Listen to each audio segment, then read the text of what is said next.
In this video, I'll show you how to update your MacBook Air M4. Very easy. First thing you need to do is to go on the top left corner where you see the Apple logo. Click on it.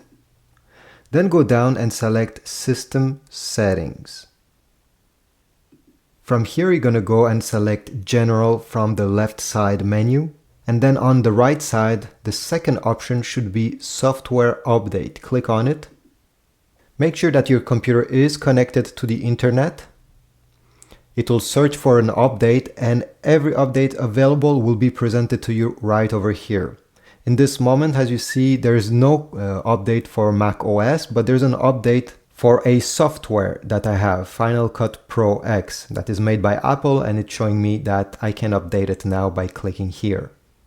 But overall, this is it. Once you see that there's an update, click Update Now. It will take sometimes 10 minutes, sometimes more, depending what kind of update it is, and yeah, you'll be good to go. So thanks for watching. I hope this was useful. Please leave a like, subscribe, and I'll see you in the next video.